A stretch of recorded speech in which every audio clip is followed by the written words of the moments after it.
everyone and welcome back to my class. You know that I am Halim Nisa, teacher and junior lecturer of Elizabeth High School and Junior College. In today's class we are discussing about the chapter 6, that is theories of distribution from first year economics. So in this lesson here the theories of distribution explain the contribution of each factor of production in the production, and then here the four factors of production, that is land, labor, capital and organization. Like other goods and services have a market, whether their prices are determined for their uses in the production process. Exactly. Here the distribution emphasizes the significance of each factor's contribution to the national income.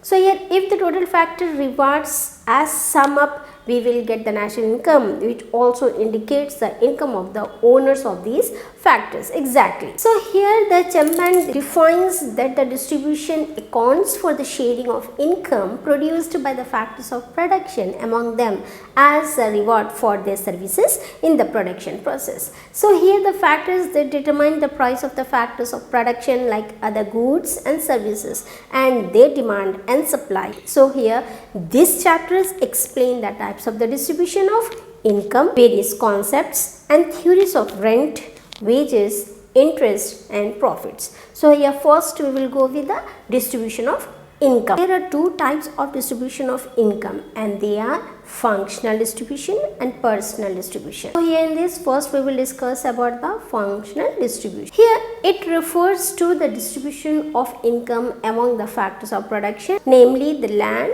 labor, capital and organization, and it concerned with the rewards paid from the rent, wages, interest and profit here. So these factors of their participation in the production activity, but in some cases here the single individual may be the supply of all the factors of production. And here the functional distribution reveals how and how much a factor of production is rewarded. Get it here.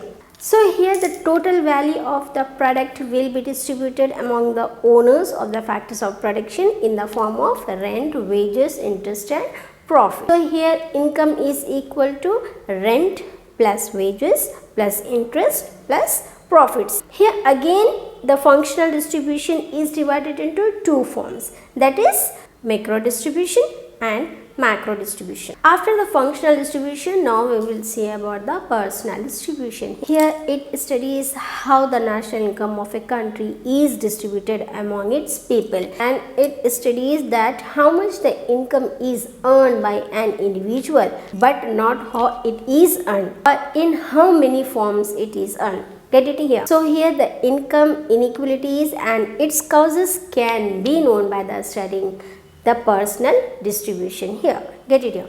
So after this distribution, now we will see the determinants of the factor price. So now distribution, we will see the determination of factor price here.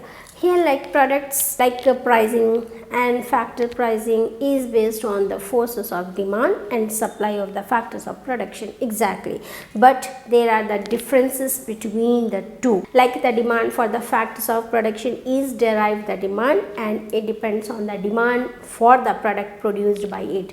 And here the price of the factor determines its demand. Exactly. And then the technology determines the demand for the factors. For instance, increase in the technology and reduce the demand for the laborers and etc. are there. Now next is here that the determining factors of the supply of a factor of production. For example, here the supply of labor is depend on the size of the population and its age composition, and here the mobility of the factors of production. Exactly. And efficiency of the factors of production, and the price of the factors determines its supply, etc. are there. Okay. Now after the determinants, now we will discuss about the marginal productivity theory of distribution. This the first is the theory. Here the marginal productivity theory of distribution is the general theory of the factor pricing, as it can use to determine the price of any factor of production. So that here the theory was systematically developed by the J.B. Kirk in his book that the distribution of wealth, and according to his theory here the price of a factor of production will be equal to the marginal product. Here the marginal product is also known as the marginal physical product, that is MPP. Get it here. Here the marginal physical product MPP is the change in the total output obtained by the using an additional unit of the factor of production. Exactly. So here if we multiply the additional output by the market price, we will get the marginal value product, that is MVP, or here the marginal revenue product, that is MRP here. Here the revenue productivity of a factor increase the initially with the increase in the units of the factors of production. Exactly. Then it reaches to the maximum, and after that here that it's diminishes and will tend to the equal price of the factor services. Exactly. That is average factor cost, AFC. Get it here. So this tendency of diminishing marginal revenue productivity follows the form of assumptions law of variable proportions. Exactly. So that's why here the price of the factor increase to the level of the average revenue product, and there can be a deviation from this equilibrium in a short run, but here in the long run the price of a factor must equal to its marginal and average revenue products. This is shown in this figure.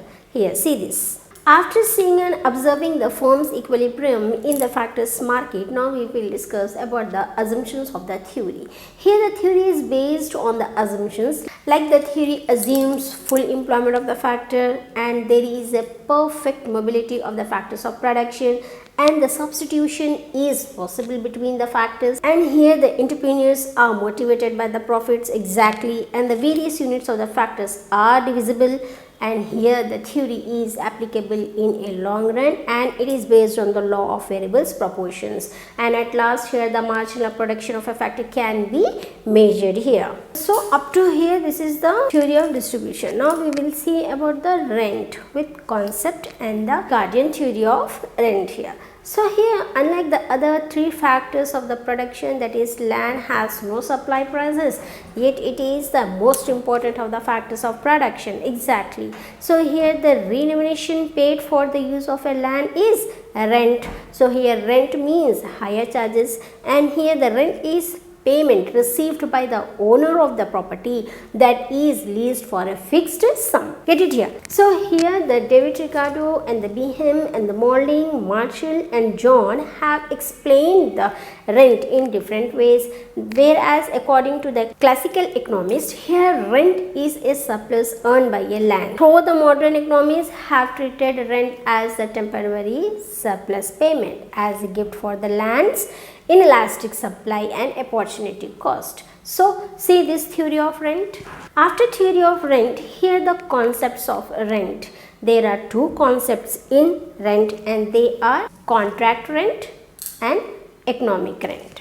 So here after the concepts of rent, now we will discuss about the Ricardian theory of rent here. Here the David Ricardo, a classical English economist of the 19th century, presented the classical theory of rent, and here he defined rent as that rent is that the portion of the produce of the earth which is paid to the landlords for the use of the original and indestructible powers of the soil here. So according to him, here rent is a differential surplus, that the difference between the produce of the superior land and the marginal land. So here the marginal land is called no rent, and the concept of the differential rent applies to the both extensive cultivation and intensive cultivation also. So here according to this theory, rent does not enter into the end cost of the production here. So here rent is a surplus. See this schedule for the Ricardian rent and rent determination. So here the shaded area represent the rent or the differential surplus. Here rent does not arises on the C grade land and it is a marginal land. Get it here. So after this, now we will see the assumptions of theory. Here the Ricardo's theory of rent is based on the assumptions. They are like land is a nature's gift. It has no cost of production, and here land has original powers, and here land is a fixed supply or supply of a land is perfectly inelastic, and also that the first is the best land, then the least fertile and is cultivated, and here the rent arises in the long run, and at last here the land of the last grade has no rent, and etc. are there the assumptions of Ricardo's theory according to rent. So here after rent, wages. Now we will discuss about the wages with concept and types here. First we will go with the concept of wages here. Wages are a payment made for the services of labor, either mental or physical. So it should be noted that the wages are made for the labor not only confined for the physical strain but also for the mental strain. Exactly.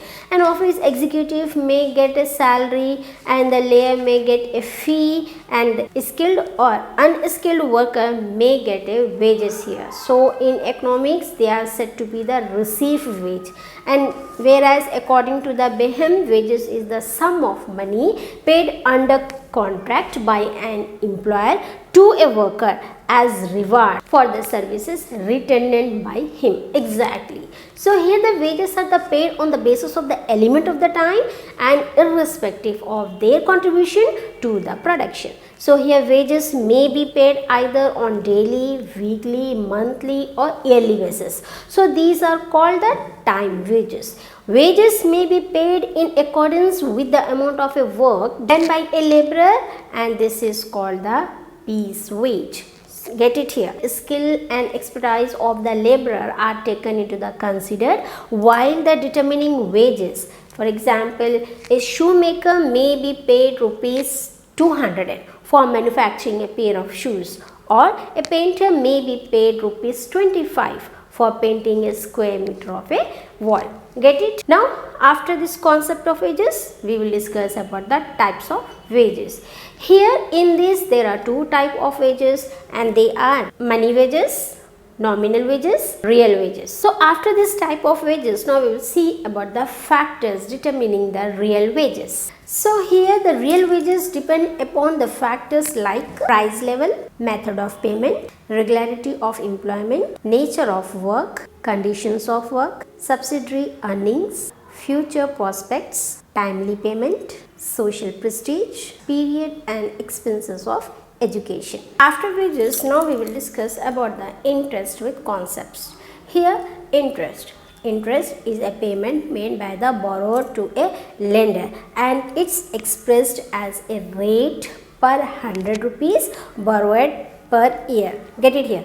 But in economics, here interest is regarded as the payment for using of his services of capital.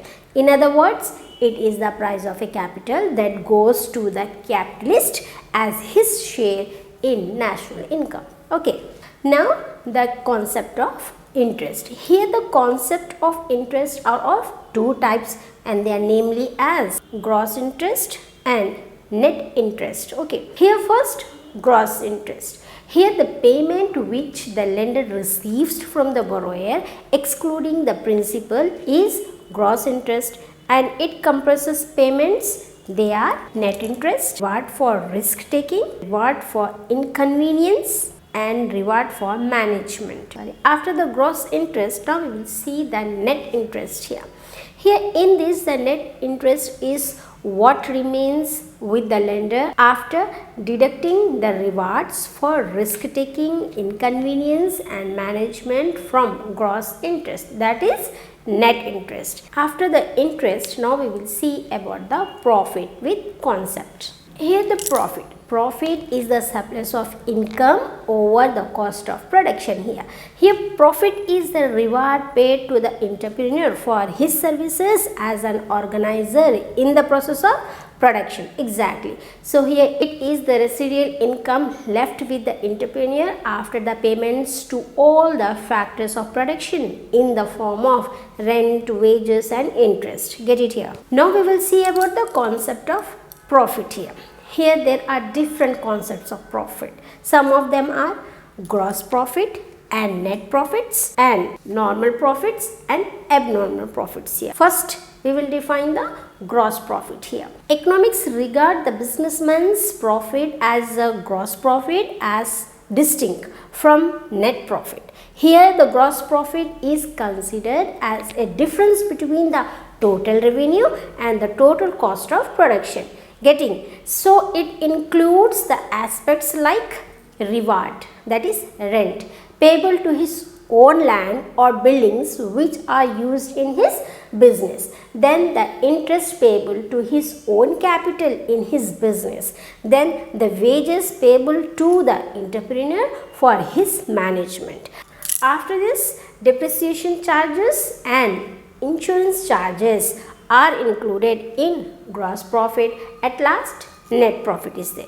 So here they implicate rent, interest, wages, depreciation charges and insurance charges and net profit are included in the gross profit here. So after gross profit, now we will see about the net profit. Here the net profit is also called as the true or economic or pure profit. Here the net profit is the reward paid for the organizer's entrepreneurial skills. So it is the rewarded for his performance, which includes reward for risk bearing, reward for coordination, reward for marketing services, reward for innovations, windfall gains. Okay. Now after net profit, we will see about normal profit here. Here the normal profits are the minimum profit that a firm must earn to remain in the industry. Here these profits are paid to the services of management. So here the normal profits are included in the cost of the production or included in the price of the goods. Exactly. So here the normal profit or pure profit is the long run phenomena where the total revenue and the total cost are equal. So here the normal profits will take place. So in this situation, no new firms enters into the industry or no exiting firms leaves the industry. Get it here? So after the normal profits, now we will see about the supernormal profits here. Here the supernormal profits is also called as the abnormal profits. Here they rises due to the market fluctuations in the short run period time, and here the firm maybe get the supernormal profits when the total revenue of the firm is over and above the total cost of the production. Get it here? So by this chapter we have come to know about the theory of distribution, explains the contribution of different factors of production and their rewards, whereas the price of the any factors of production will be determined on the basis of its supply and demand for it. Exactly. So here the wages is the reward for the services of the labor. Absolutely. Here the real wages are more important than the money wages. So interest is the income which goes to the owner of the capital, and the profit is the reward paid to the entrepreneur for his services in the production process. Exactly. And the concept of normal profits is more important in the market analysis. Exactly. So by this brief explanation, we have completed our chapter 6, that is theories of distribution. Thank you.